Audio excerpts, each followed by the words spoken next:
রহিম আলহামদুলিল্লাহ ওয়াসসালাতু ওয়াসসালামু আলা রাসূলিল্লাহ আম্মা বা'দ সম্মানিত আমার দ্বীনি ভাইয়েরা আসসালামু আলাইকুম ওয়া রাহমাতুল্লাহি ওয়া বারাকাতুহু।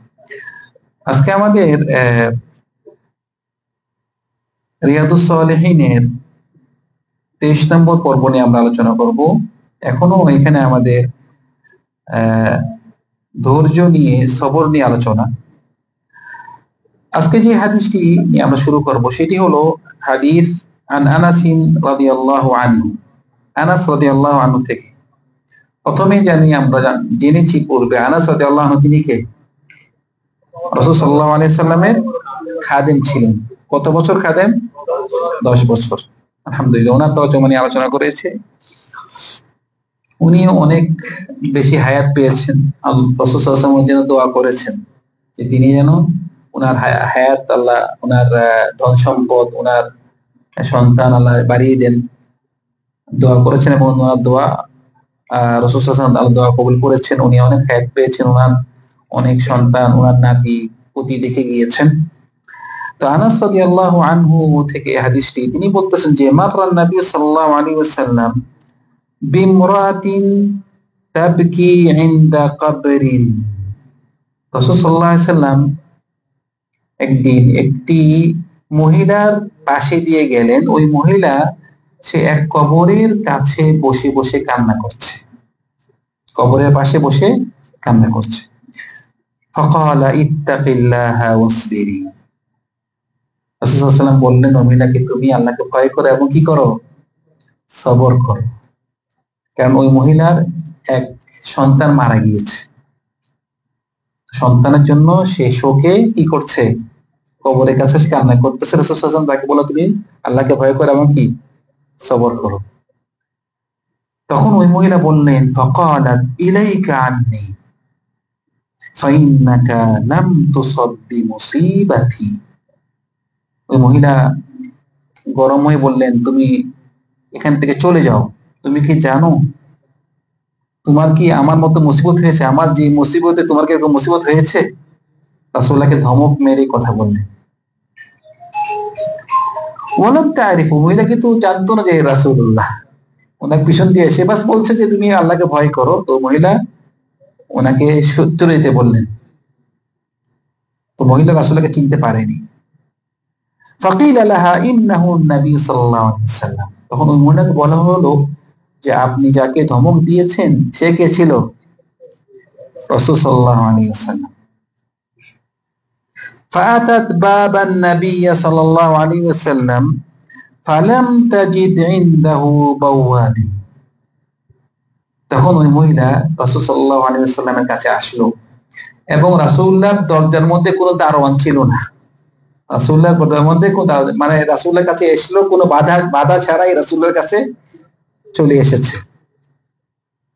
ফাকালাত লাম আ'রিফুক, আমি আপনাকে চিনতে পারিনি, আমি আপনাকে চিনতে পারিনি। তো রাসূল সাল্লাল্লাহু আলাইহি ওয়াসাল্লাম মানে উনি রাসূল সাল্লাল্লাহু আলাইহি ওয়াসাল্লাম উনাকে ধমক মেরে কথা বলছে, উনি কিছু বলেছে? কিচ্ছু বলেনি। কত আখলাক! আবার উনার কাছে এসেছে, কোনো বাধা নেই, ডাইরেক্ট চলে এসেছে। আজকে তো দেখা যায় যে একটু উপরে কেউ উঠলেই, কোনো পদে উঠলেই কত যে পারমিশন ঢোকার জন্য, মানে কোনো দারোয়ান নেই। তো রাসূল সাল্লাল্লাহু আলাইহি ওয়াসাল্লাম আসি বললেন যে লাম আ'রিফুক ইয়া রাসূল, আমি আপনাকে চিনতে পারিনি। রাসূল সাল্লাল্লাহু আলাইহি ওয়াসাল্লাম উনাকে যে ধমক দিয়েছে এইসব রাসূলুল্লাহ কোনো মনে কিছু নেয়নি। উনি তো আখলাক, ওনার আখলাক হলো একদম, চরিত্র হলো একদম কোথায় সবচেয়ে বড়। ওনার মতো আখলাকে কেউ নেই। তো উনি ওনার কথা কিছু বলেন, উনি ওই মহিলাকে বলতেছে ইন্নামা সাবরু ইনদা সাদমাতিল উলা, যে সবর করতে হবে বিপদের প্রথমেই। মানে বিপদটা আসলে প্রথমে কি করতে হবে? সবর করতে হবে।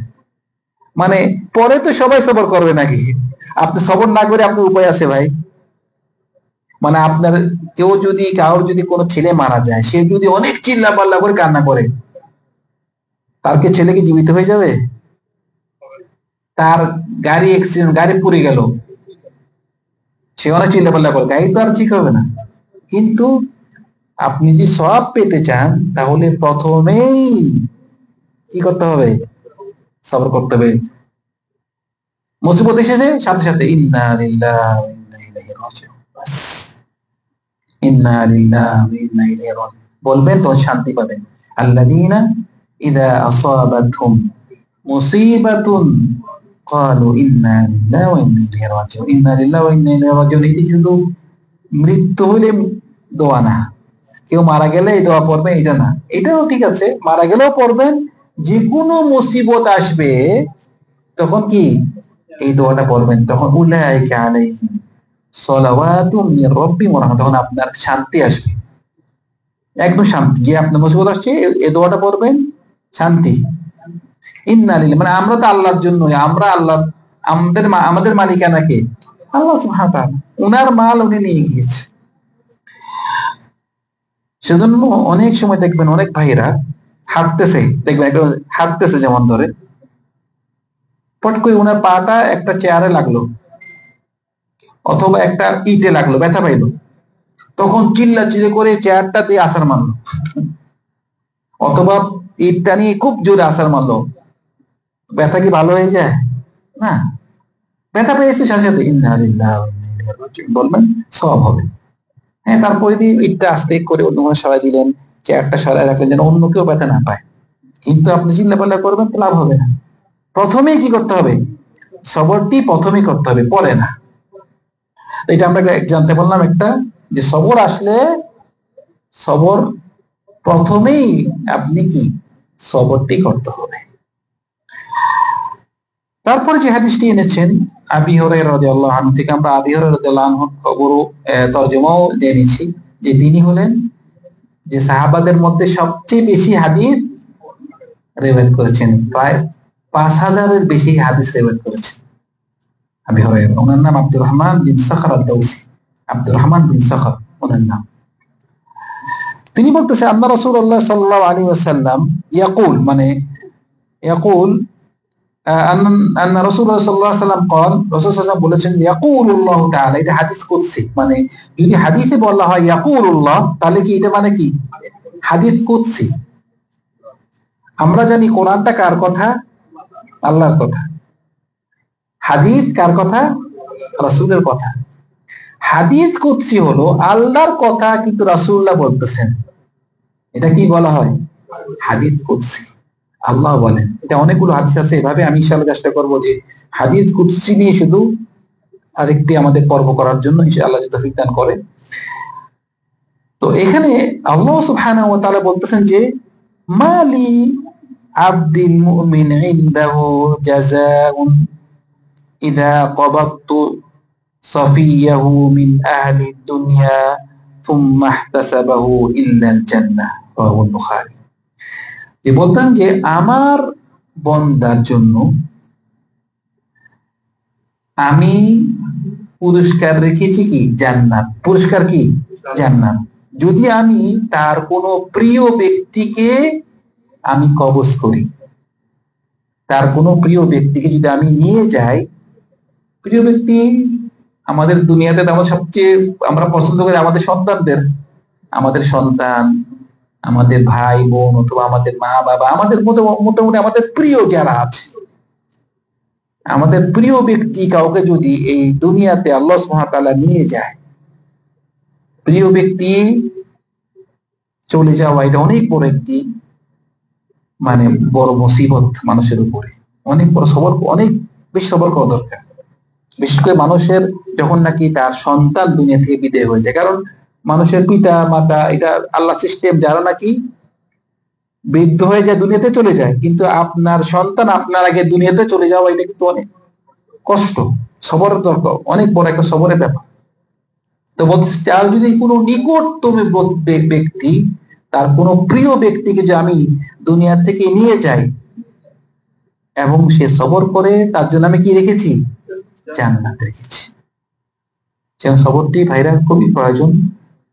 সবরের জন্য এত বেশি সওয়াব দেওয়া হয়েছে, এখানে জান্নাতের কথা বলা হয়েছে, আর এর থেকে বড় সওয়াব কি চান আপনি?